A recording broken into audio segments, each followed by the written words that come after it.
শুরু করছি মহান আল্লাহর নামে। হযরত মুকাদ্দার রাদিয়াল্লাহু তাআলা আনহা থেকে বর্ণিত, আল্লাহ রাব্বুল আলামিন হযরত আজরাইল আলাইহিস সালামের জন্য সপ্তম আসমানে, কারো মতে চতুর্থ আসমানে ৭০,০০০ খুঁটির উপর নূরের একটি সিংহাসন তৈরি করেছেন। তার দেহে ৪টি পাখা, সারা শরীরে সকল প্রাণীর সংখ্যানুপাতে চোখ ও জিহ্বা আছে। একদিন হুজুর আকরাম সাল্লাল্লাহু আলাইহি ওয়াসাল্লাম ইরশাদ করলেন, মালাকুল মাউতের ডানে বামে, উপরে নিচে এবং সামনে পেছনে ৬খানা মুখ আছে। উপস্থিত সাহাবাগণ নিবেদন করলেন, হে আল্লাহর রাসূল, ৬খানা মুখ কেন?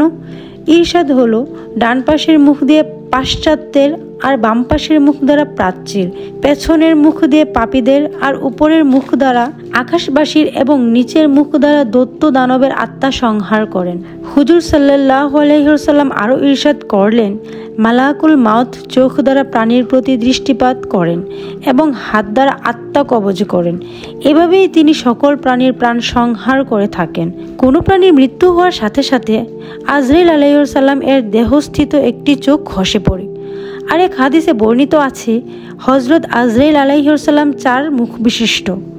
মাথার উপরের মুখ দ্বারা নবী ও ফেরেশতাদের আত্মা, সামনের মুখ দ্বারা মুমিন বান্দাদের আত্মা, পেছনের মুখ দ্বারা দুজকিদের আত্মা এবং পদতলস্থ মুখ দ্বারা দৈত্য দানব, জিন ও শয়তানের প্রাণ সংহার করেন। তার একটি পা দুজকের উপস্থিত পুলসিরাতের উপর, আরেকটি বেহেশতে অবস্থিত সিংহাসনের উপর। বর্ণিত আছে, তার দেহ এত বিরাট যে পৃথিবীর সকল নদীনালা, সাগর, সমুদ্রের সব পানীয় যদি তার মাথায় ঢেলে দেয়া হয়, তবু ১ ফোঁটা পানি মাটিতে পড়বে না। তার সামনে পৃথিবীর আত্মাসমূহ এতই ক্ষুদ্র যেন বিভিন্ন খাদ্যের পরিপূর্ণ একটি থালা, আর তিনি যা ইচ্ছে উঠিয়ে মুখে দিচ্ছেন। তিনি এই পৃথিবীকে এমনভাবে উলট পালট করেন, যেমন তামার একটি পয়সা আমরা হাতের তালুতে নাচিয়ে উলট পালট করে থাকি।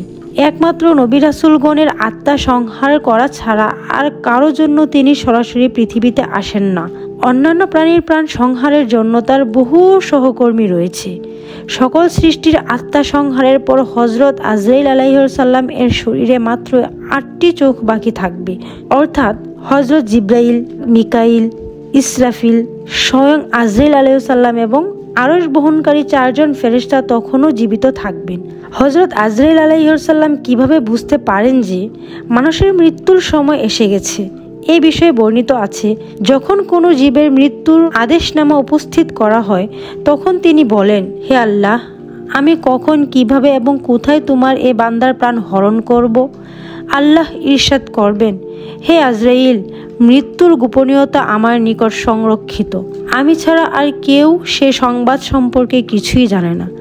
সময় ঘনিয়ে এলে আমি তোমাকে জানাবো।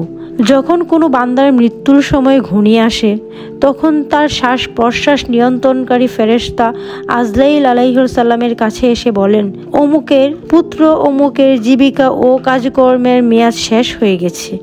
তারপর হযরত আজরাইল আলাইহিস সালামের নিকট রক্ষিত বান্দার নামের তালিকায় মুমিন বান্দার নামের ৪ দিকে একটি উজ্জ্বল নূরের বৃত্ত সৃষ্টি হয়, আর পাপীদের নামের ৪ দিকে কালো বর্ণের রেখা ফুটে ওঠে। সর্বশেষ আরশের নিম্নস্থ প্রকাণ্ড বৃক্ষ হতে বান্দার নাম লিখিত একটি পাতা তার মুখের সম্মুখে ঝরে পড়ে। হযরত আজরাইল আলাইহিস সালাম সে নাম দেখে বান্দার প্রাণ হরণ করেন। হযরত কাব ইবনে আহবার রাদিয়াল্লাহু তাআলা আনহা বলেন, আরশের নিচে প্রকাণ্ড একটি বৃক্ষ আছে, সে বৃক্ষে জীবনের সংখ্যানুসারের পাতা রয়েছে। হযরত কাব ইবনে আহবার রাদিয়াল্লাহু তাআলা আনহা বলেন, আরশের নিচে প্রকাণ্ড একটি বৃক্ষ আছে। মৃত্যুর ৪০ দিন পূর্বে মৃত্যু পথযাত্রী ব্যক্তির নামাঙ্কিত পত্রটি আজরাইল আলাইহিস সালামের বুকের উপর ঝরে পড়ে। তিনি তার সহকর্মীদেরকে নির্দিষ্ট দিনে ওই ব্যক্তির আত্মা কবজ করার নির্দেশ দেন। মৃত্যুর ৪০ দিন পূর্বে ওই ব্যক্তিকে আকাশে মৃত হিসেবে ঘোষণা করা হয়। বর্ণিত আছে, হযরত মিকাইল আলাইহিস সালাম আল্লাহর নিকট থেকে একটি ছোট বই হযরত আজরাইল আলাইহিস সালাম এর কাছে নিয়ে আসেন। উক্ত পুস্তিকায় মৃত ব্যক্তির নাম, ধাম, মৃত্যুর স্থান ও কারণ বিস্তারিতভাবে লেখা হয়। হযরত আবু লাইস সমকন্দি রাদিয়াল্লাহু তাআলা আনহা বলেন, কারো মৃত্যুর সময় ঘনিয়ে আসলে আরশের নিম্নদেশ হতে ১ বিন্দু সাদা ও সবুজ রঙের পানি তার নামের উপর ঝরে পড়ে। মৃত্যু পথযাত্রী ব্যক্তি মুমিন ও নেককার হলে তার নামের উপর সবুজ ফোঁটা পতিত হয়। মৃত্যু আল্লাহ তাআলার আদেশ মাত্র, আর এই আদেশ পালনকারী ফেরেশতা হলেন হযরত আজরাইল আলাইহিস সালাম। এজন্য হযরত আজরাইল আলাইহিসসালামকে মালাকুল মউত বা মৃত্যুর ফেরেশতা বলা হয়। এখানে কারো সন্দেহ হতে পারে বা মনে প্রশ্ন জাগতে পারে যে আজরাইল আলাইহিসসালাম যেহেতু মৃত্যুর ফেরেশতা, তাই হয়তো তার আত্মা কবজ করা হবে না। এই সন্দেহের উত্তরে আমরা বলবো না, বরং পৃথিবী ধ্বংস হবার প্রকালে হযরত আজরাইল আলাইহিসসালাম আরশ বহনকারী 4 ফেরেশতা ও অন্য প্রধান 3 ফেরেশতা ব্যতীত সকল প্রাণীর আত্মা সংহার করবেন। পরে কিয়ামত তথা পুনরুত্থানের পূর্বে তাদের আত্মা কবজ করে ফেলবেন।